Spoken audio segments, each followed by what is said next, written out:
Okay folks, welcome back. Bit of a horror start for us today. We were planning to live stream, but we're having difficulty with the magic box. And Warwick Rooklyn, welcome aboard. Mate, to say this was an average day is probably overselling it a bit.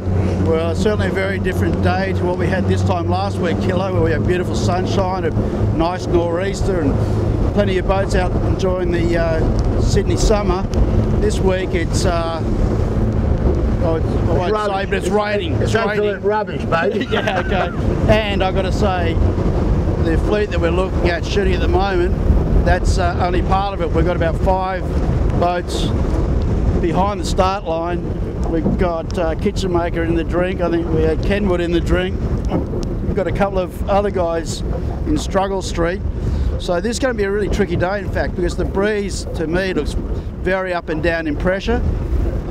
So there's a lot to pan out, I'd say. Yeah, well, mate, one thing we can say, we're on an easterly course. This breeze was forecast today to come in from the south at about 20 plus, and we had a lot of rain early, and that amounted to not much at all, and we're wondering if we'd ever get off the beach or out of the park. But now we've got a pretty fresh easterly. You can see the guys are all on 2 rigs. This is the 4th heat of the New South Wales Championships after last week's wrap-up of the Australian Championship.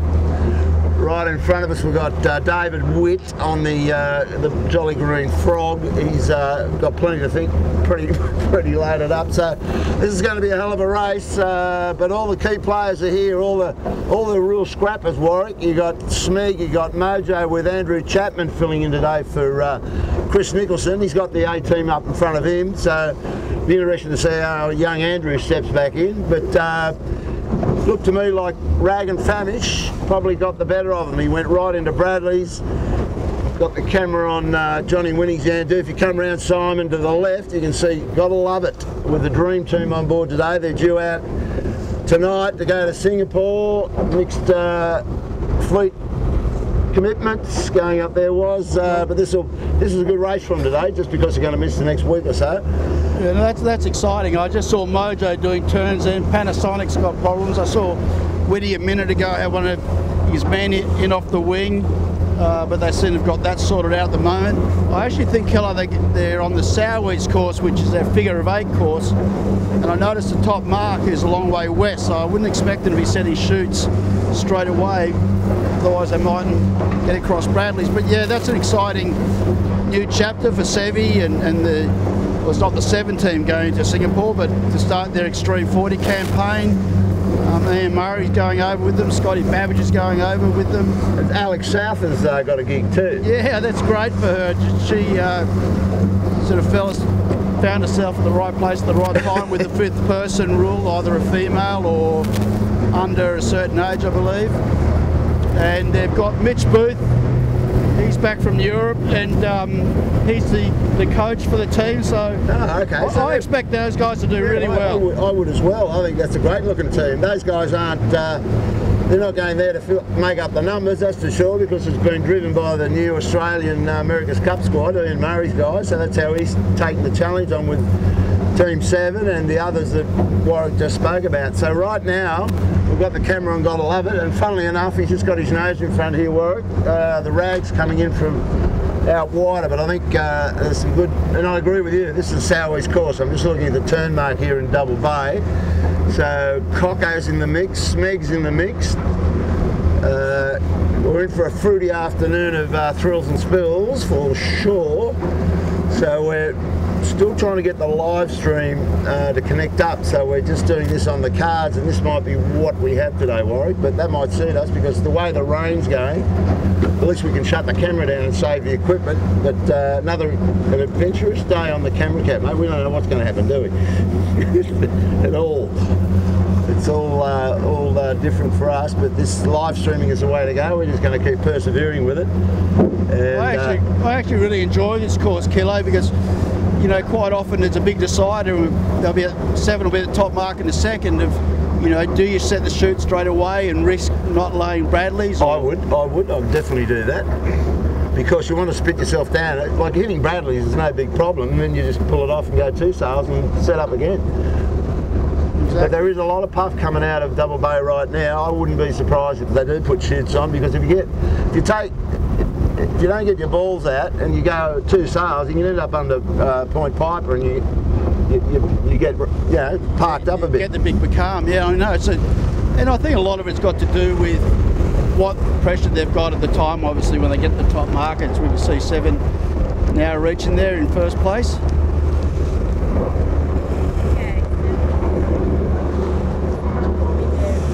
So yeah, you can see 7 boarding, trying to find, look at the breeze, and they're obviously just 2 sailing for a while. 7 will be in, Smeg will get there, Coco probably turn around in front of them. So a very close race for second here. 3 boats trying to make it. Nicky Press, he can punt the boy if he wants to, and he's just getting a little tickle.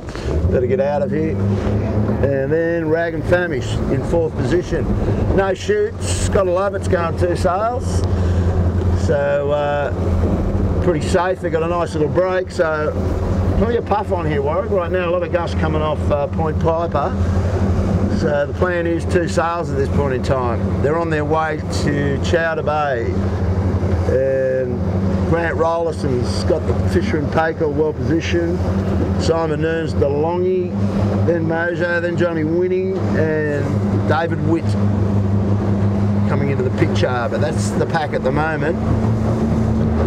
Now there they go. They start trying to pressure the rigs, don't they? They keep coming up. And they'll have to get shoots on eventually, and so will 7. As soon as these guys set shoots, Warwick, you reckon 7 will just drive himself down, and they've got that big freighter down in front of them. You wouldn't want to get parked up against that if you were too high.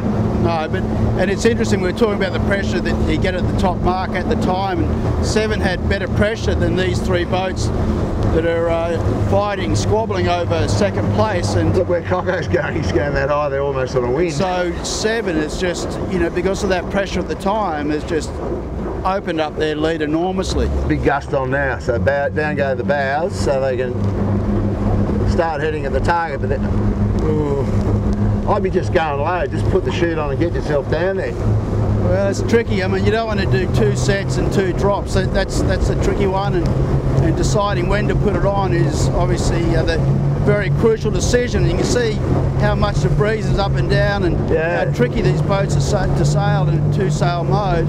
Well, they're pretty difficult, aren't they? They're dangerous even. They just don't like being in the middle killer, you know. They really like being on a wind or going downwind with the chutes up. This is obviously, you know, well, it is the most difficult point of sail for these boats these days. Well, I don't know. 7's got more pressure down there than these guys, but they're still high to the mark, so they're going to get one on eventually. It's just when you do it, I guess. They certainly get their bows down. When they put them on, they'll be certainly aiming at about a 90-degree different direction. So 7's now going for their chute. They're confident they're going to clear Chowder, but they've 2-sailed a long way down on this leg. And now Nicole Douglas was just saying David Witt is getting a real hot one down there. He's got the chute on, so there's a different plan of attack. That's what I would have been doing, and David's got the balls to pull that off, and his guys got Matty Walk and Tommy Cloud on board, so they're honking down there, and they're not in much different sort of aiming at the target. They're aiming pretty much the same as Mojo. And way to travel. He's hauled himself up into this, and Mick Elaine's guy sailing on the Kenwood today. DeLonghi's got one on, so the back markers are going for it. They've got to haul themselves up into this chase back, which they're pulling it off beautifully. And Rag's got one on now, so yeah, the chutes are coming out. We'll get down with David Witt. He's got nice and low, so we'll get some action off his boat for you. So Winnie could really gap it here, because I saw like 7 before we're in a big hole and going nowhere. Now there's breeze. I reckon.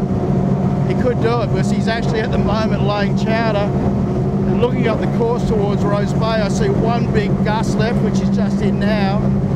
Then I think it's going to ease off a bit, and he may just lay this. I reckon he's in second now, and he's still looking at them. He's still aiming at it. So he would have been back in about 10th or 11th position. Yeah, he was very deep at the top mark.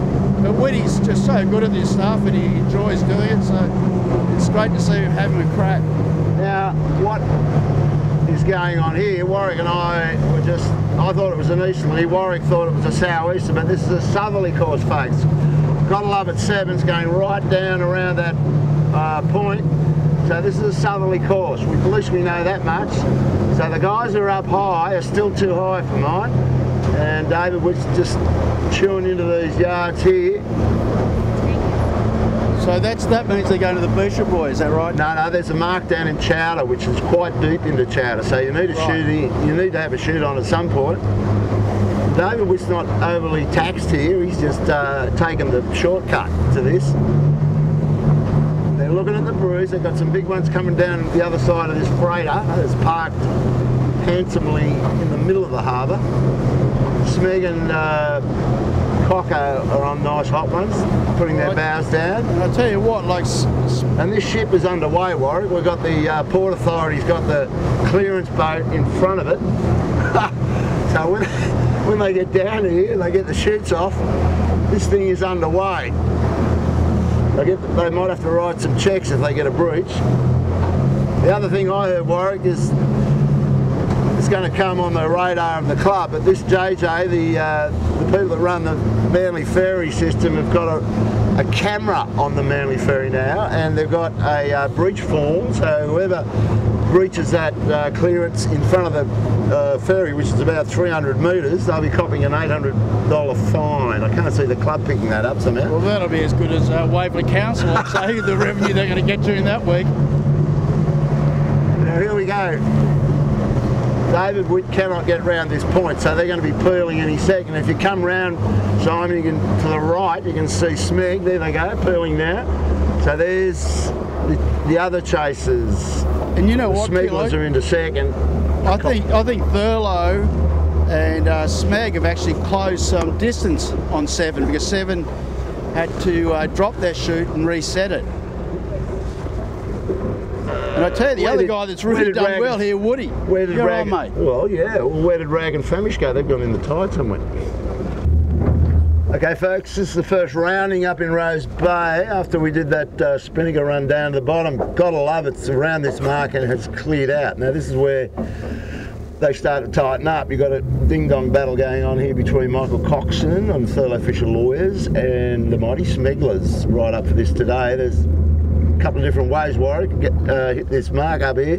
Smeg got caught underneath that outgoing freighter, but came out of it all right in the end.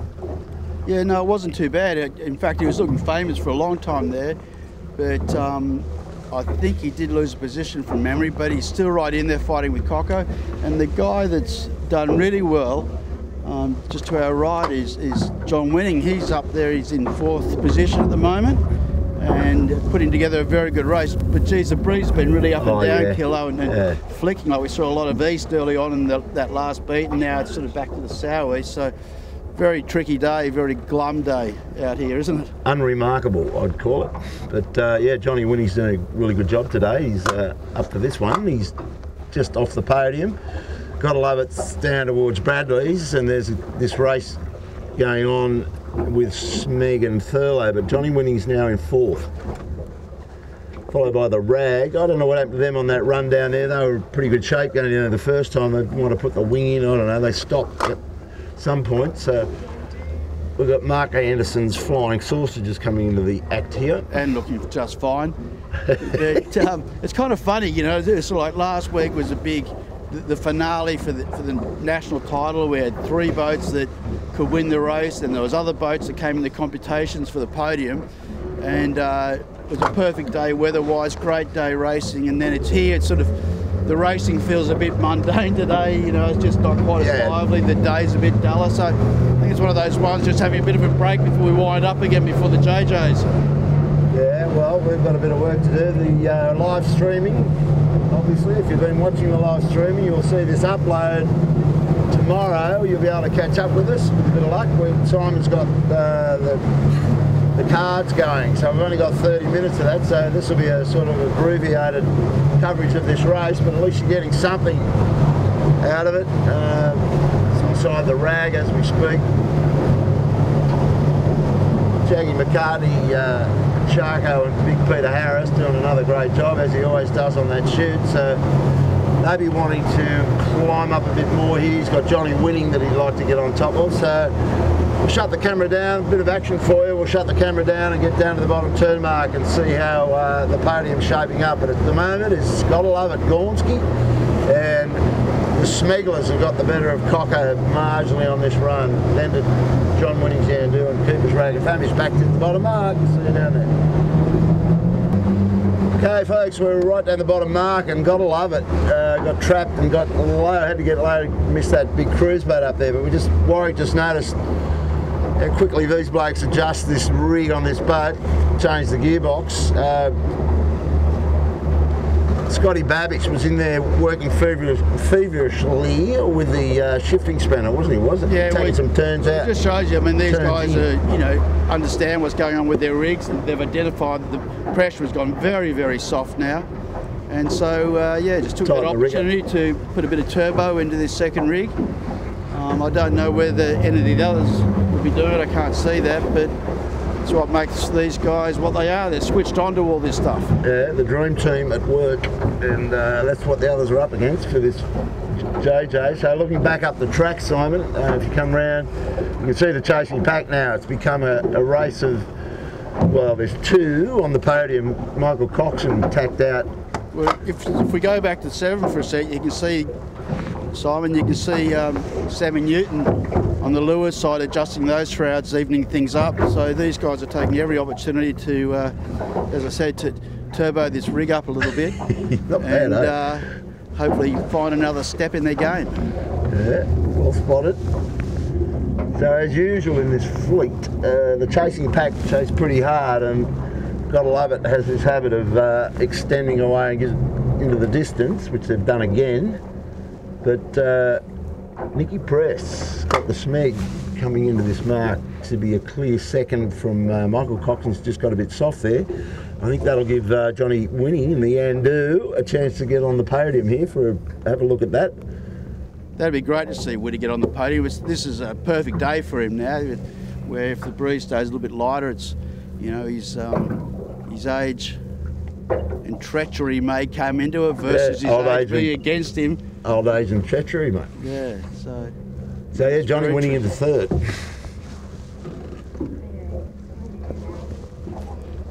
I'd be interested to know whether any of these other guys have actually gone for a rig change their settings, but anyway, got a good battle for third here. Situation normal. Smeg in the second, nice and soft down here, so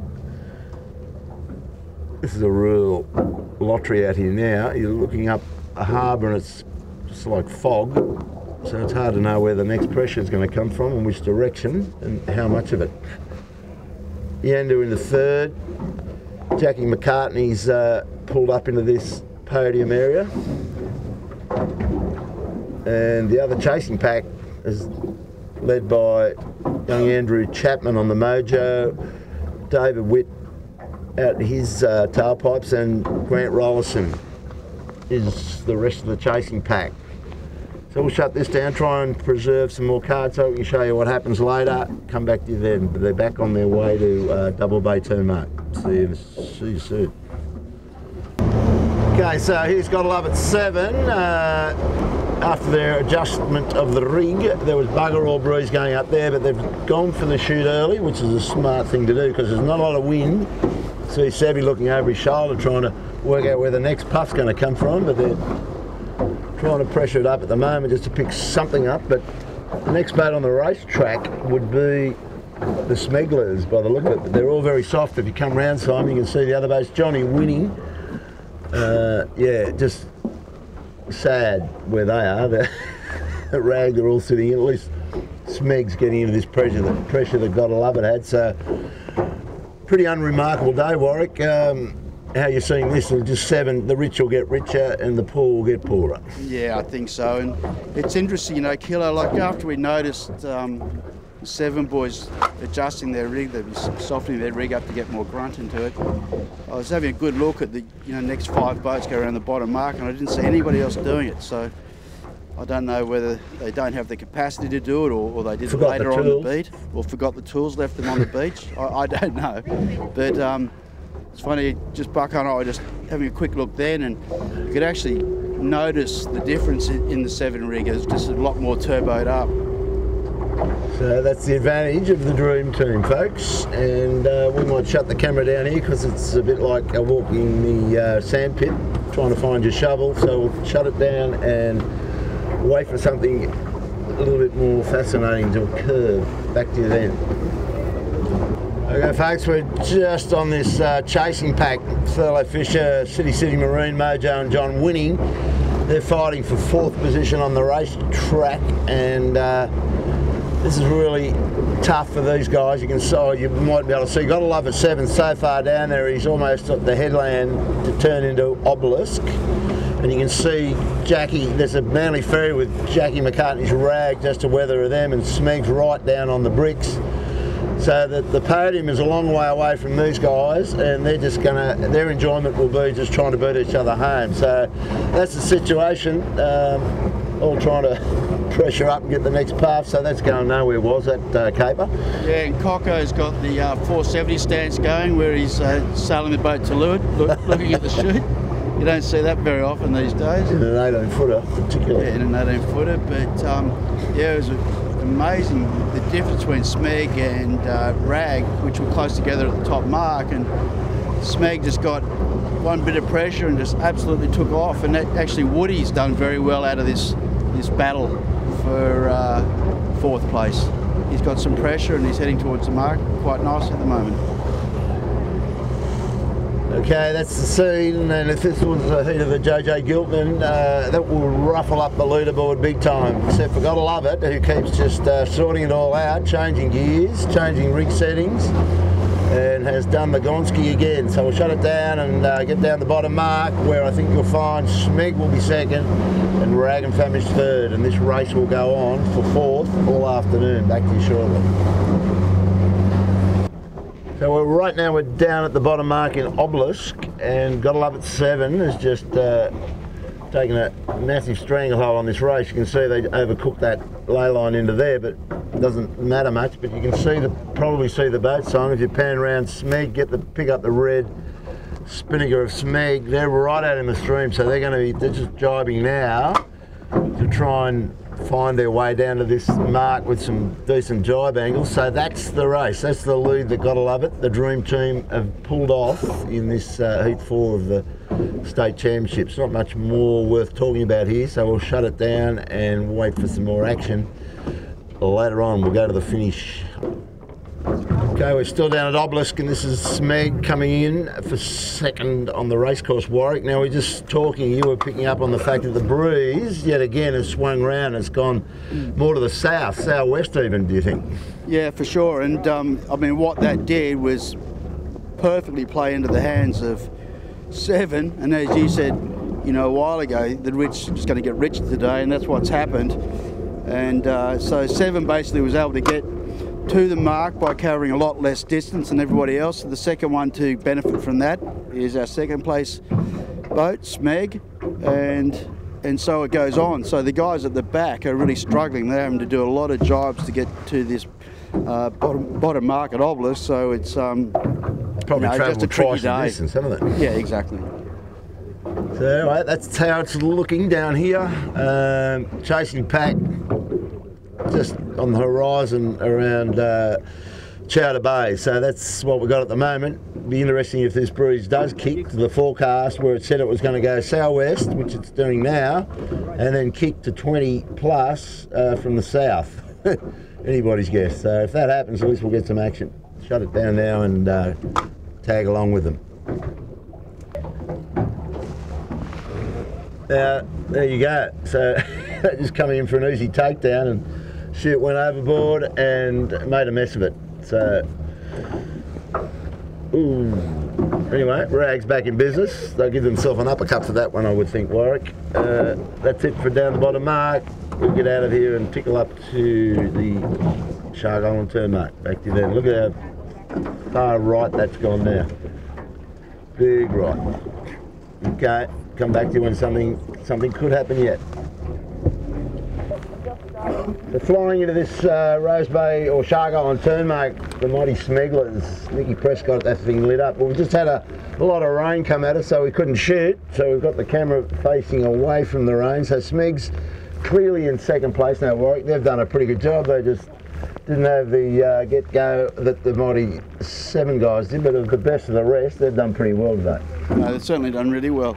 And it's really opened up. But it's interesting, if we think back to the first Windward Mark, 7 was obviously very quick upwind, which they always are in the second rig, but they actually got the pressure when they got around the top mark and actually extended from there. And then, you know, as you said early on, you felt it was going to be a day that the rich got richer, and that's panned out to be correct. So, you know, they've done a good job. They're a consistent team and obviously top team. So Mojo's done well here. Yeah, this is interesting, isn't it? Yeah, so Mojo's come from a fair way back actually, down at Obelisk the last time, and they've really eaten into Rag. In fact, have overtaken Rag and moved into 3rd spot. So they've done a terrific job with the stand-in Andrew Chapman for the day, replacing Nico, who's still in New Zealand with the A-Class Worlds and having a good time over there. So, yeah, they've done a good job. And their boat looked pretty comfortable in that lower stuff, and when it just up this beat towards the end, there was a little bit more pressure, and they were pulling through wires where some of the other boats weren't. So whatever Nico's done and the boys have done to that rig, it's a pretty quick little ship now. Yeah, so they're in good shape. Yeah, I think, look, to be fair to the rest and any computations on the rig, it's really been, pressure has been very isolated around the course, and it's been a matter of, you know, are you in the right place at the right time? So there goes Rag and Famish. So it's still not to be, well, still to be sorted out. I mean, the podium, the last place of the podium's always cleanly full, but Mojo's got his nose in there at the moment. But this breeze is freshened up on the way down there, so the work back could be interesting. Interesting race coming around now. So as you come back to the right, you've got Michael Coxon, who wouldn't be real happy where he is on the racetrack today, but just one of those, what was it called, a funky day, and there was lots of down pressure and all sorts of issues. But Cocko's back in 5th place right now, and he's got David Witt wanting to get a bit of that action as well. So we'll get out of here, give these guys some space, and take off and see what's going to happen with 3rd and 4th. Good race coming up. Rag's really wound up in the front of us there, Simon, if you're getting some of that round underneath the jetty. They're heading to Bradley's, not on the right side of it. So just got a bit of vision of that now. So the pressure lines come through, and yeah, there they go. Smegs cleared Bradley's. These boats have got a battle on. We'll shut down and pick it up when we get up close to them. But good race developing for 3rd place, as yet again it does. It's caught up the back of the mighty Rag and Famish, and they're really battling it out here. Mojo, you can see the bows go down again, so Mojo's crossed the leeward, but Jesus, if they get around there, they'll buy a lottery ticket. Yeah, I don't see them doing a kilo. You know, it could be wrong, obviously. Have been known to be wrong once or twice. Well, you'd be getting it off now, wouldn't you? Yeah, you have to make the decision now, one way or the other. But if they don't get round, and Rag is able to get around, and Rag have actually got a break here, just got a little light spot when they needed it. If they can get around, and even if Mojo doesn't and has to flag that chute all the way around, they're going to be really slow, and Rag is going to be right back with them. So this could be a position change for 3rd place in the race. Well, what do they do? They're just having a crack at it. Oh! Well, what you don't do, Kilo, when you're a guest like skipper, is put the boat on the rocks. Yeah, exactly right. And they've given themselves very little room to use. They're trying to shake it up around there. Meanwhile, Rag's looking at the same problem. It's got a little hottie. So at least we've got some action finally today after all this drab rain and big holes. A little bit of action towards the end. Good race developing here for 3rd on the podium. That's a full rag on the, full rag on the Mojo, and they've escaped. So now they can set it. Yeah, they've done that. It's going to go down to the wire, was it? Yeah, no, they've done that well, and Rag has certainly closed up to within maybe 10 boat lengths. So it's certainly not over. This last beat is going to be a nail biter for 3rd place.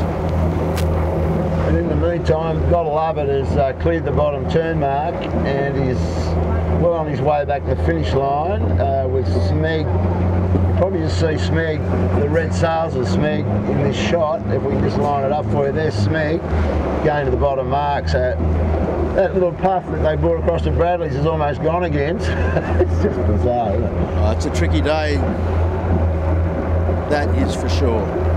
So now Rag's got one guy in and Mojo's got 3 strings and not heading at the mark, so just very frustrating for some.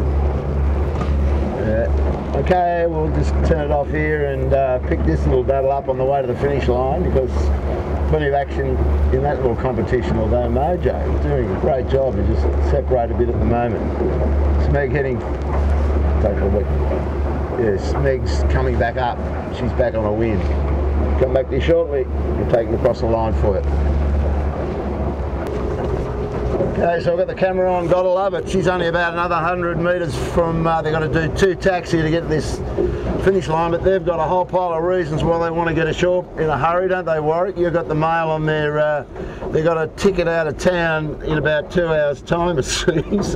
Yeah, well, I had a coffee with Ian before coming down here today, and I can't remember whether they had a 6:50 flight or they had to be there at 6:50, but whatever it is, there's a big chance for the very first time blokes could be arriving at the international terminal in wetsuits. I don't know if they'll get through security. They might be like Navy SEALs or something. Yeah, look after this gear, will you, pal? Yeah, so there they go, gotta love it. As Warwick saying, had another reason to win this one as fast as they could, and they've firmed up even so much firmer for the gilt, and if they got any firmer they'd be concrete, Warwick. So they take off now, straight ashore, unrig it, get out the scareport, and come back with a whole lot of other stories from that adventure. Yeah, well, you know, it's going to be, they've got a good team. I actually expect them to do really well. There's no reason why they shouldn't do well. No, they've got some great heads on that boat, and they're basically just big Hobie cats, aren't they? With well, yeah, it's all the same angles and power is what these things are. And I mean, if you look at the lineup, and you got Ian there as a manager, you got Mitch Booth as the coach, you got Ed Smythe coming on as, you know, a big hand and an on-board coach, so to speak, and he's won that series I think the last 3 years. And you know, Sam's been involved in the AC 45. I mean, man, they've got it covered. They're short anyway on skill level. No. And you know, I remember Morgan Larson, who I knew, you know, from 49ers and 18s. He stepped in and became a top performer in the extreme 40s very quickly. So wouldn't surprise me to see these guys. And there's a lot of luck involved in that sort of sailing anyway. So, but it's just more to mix it up, isn't it? Get in the game, I guess. So, gotta love it. Gone into the gloom, and we'll just sit here. We'll turn off now and see who's going to get third on the podium, because that race was heating up, as you saw in that last bit of vision of Rag and Famish and the mighty Mojo coming right into the steel third from them on that last turning up in Rose Bay. Sit tight. We'll be back with that action. Okay, folks, we're back, and the rise and rise of Mojo continues late in this race, and what you're looking at is the red sails of Smeg. They're approaching us. We're sitting on the pin of this finish line, and right over there on their hip is Mojo, which has got the Coopers for dead and got his nose right into Nicky Press's backside here, was it? So they've come home really strongly. I don't know why, but they've just picked up big time, haven't they, as the race got towards the end? Yeah, for sure. The second last beat from Obelisk to Rose Bay, they did very well. They managed that very well, and they kept in the pressure and you know, obviously picked the angles as well. So they've actually gapped Rags and Thurlow and Whitty, you know, all those guys, and Woody, who were sort of back around that pack. So they're very impressive second backer of this race. Yeah, well, they basically put themselves in that position to have a crack up the last beat by clearing Bradley's, as you remember. And here they go, Simon. They just ran to your right. They just tacked the boat. Never say die, but Smeg was good enough to get second. They sailed quite well, a long way behind 7, but far enough in front of the pack to just sneak home in front of the Flying Mojo. Andrew Chapman, great job. Nick, the boys on, I suppose we'll see Nico back here next Sunday when he gets through with his... How's he going in the A-class cats over there, do you know? He's actually been going good. It's a bit hard to decipher exactly what's going on, but last time I looked, I think he was 13th or something like that, Yeah. and having some good results. Is he a foiler or He's an a old foiler. fella? No, Okay. he's one of the foilers, and so I think it's his first attempt in that class. So you know he's going well, and a lot of those guys have had breakages and just sussing things out. So it'll be interesting to talk to him when he gets back and see what he thinks of it all. Yeah, exactly. But I saw a bit of the vision of the foiling. It's pretty erratic, but it does happen in spasms. Well, it's brand new, isn't it? You know, remember the moths in the beginning. Yeah. Same deal. So, like everything, these guys will see that they've found something in that.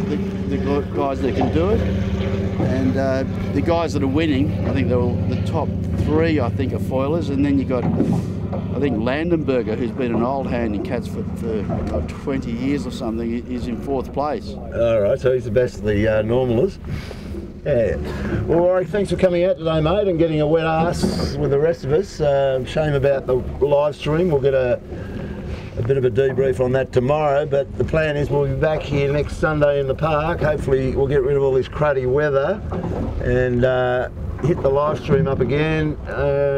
Thanks Simon Brown for squeezing the trigger for this little clip. You'll be seeing that whenever it gets up, when Simon gets out of bed and uploads it. But Rag and Famish just across now in 4th position.